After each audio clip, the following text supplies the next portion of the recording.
Bismillahirrahmanirrahim. Assalamualaikum warahmatullahi wabarakatuh.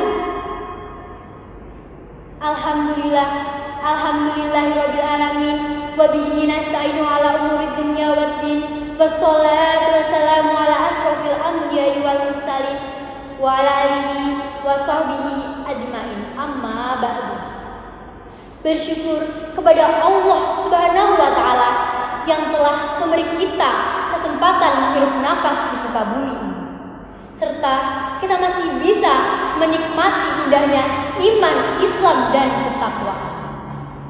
Allahumma sholli ala Muhammad wa ala ali Muhammad. Sholawat serta salam kita haturkan kepada uswatun hasanah kita, Nabi Muhammad sallallahu alaihi wasallam, yang kelak yaumul hisab kita rindukan syafaatnya.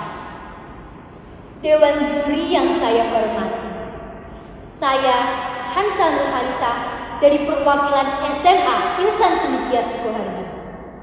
Pada kesempatan ini, izinkan saya membawakan pidato dengan tema peran pemuda Islam di era zaman now. Tahukah kita hidup di zaman apakah sekarang ini? Kita sekarang ini hidup di zaman modern yang dimana semua serba digital.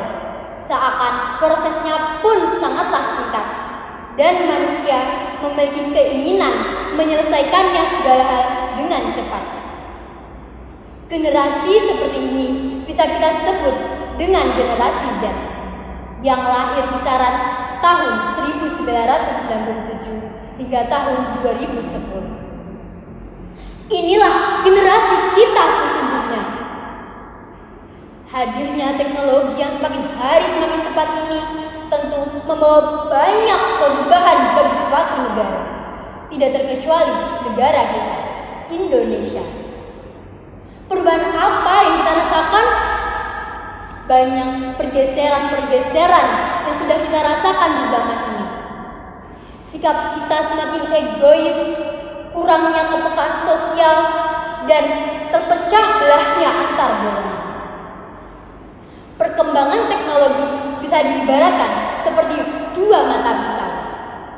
Di satu sisi ia memberikan dampak positif, yaitu kecepatan mencari informasi dan meningkatkan kapasitas diri. Namun di sisi lain ia memberikan dampak negatif. Banyaknya pornografi, tersebarnya konten-konten ilegal, konten-konten yang seharusnya anak-anak tidak melihatnya. Lumrahnya pergaulan bebas dan maraknya prostitusi. Kita sebagai umat muslim tentunya tahu tindakan-tindakan seperti itu sangat dilarang dan diharamkan hukumnya. Dampak-dampak buruk itu sudah saatnya kita hindari secepat mungkin. Sebagai generasi muslim wajib membentengi diri kita masing-masing. Manusia diciptakan oleh Allah Subhanahu wa taala sebagai khalifah fil ardh. Sebagaimana dalam penggalan surat Al-Baqarah ayat 3. A'udzu billahi minasyaitonir rajim. Bismillahirrahmanirrahim. Wa id qala rabbuka lil malaikati inni ja'ilun fil ardi khalifah. Dan ingatlah ketika Tuhanmu berfirman kepada malaikat, aku hendak menjadikan khalifah di muka bumi. Sebagai generasi muda, sudah selayaknya memberikan contoh-contoh baik di kehidupan. Apa yang bisa kita lakukan dari diri kita sendiri? Kita bisa melakukan contoh-contoh baik di kehidupan sekitar. Bisa memberikan contoh baik tauladan baik kepada orang-orang sekitar. Dan tentunya sebagai pelajar juga tahu menuntut ilmu dan mengaplikasikan ilmu tersebut di dalam kehidupan merupakan kewajiban utama, serta menyebarluaskan dan mengajarinya kepada orang lain. Sebagaimana dalam hadis berikut ini. Wa khairun nasi anfa'uhum linnasi. Sebaik-baik manusia ialah yang bermanfaat bagi manusia lainnya. Hadis riwayat Al-Qadar. Generasi muda ialah generasi penerus bangsa. Merekalah yang menentukan jatuh bangunnya suatu bangsa. Maka dari itu, generasi muda yang harus meneruskan estafet kepemimpinan negara ini. Kemajuan suatu bangsa tergantung bagaimana peran pemuda di dalamnya.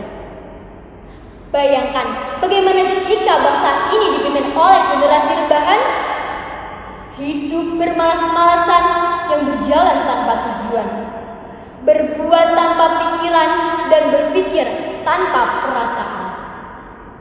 Mungkinkah negeri ini akan maju di tangan generasi seperti itu? Tidak mungkin teman-teman. Maka dari itu sudah saatnya generasi muda bersatu mempersiapkan diri untuk mewujudkan kemajuan suatu bangsa.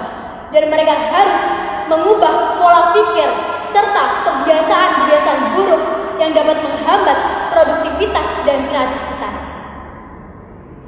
Dimulai dari diri kita sendiri, dimulai dari hal-hal kecil, dan dimulai saat ini.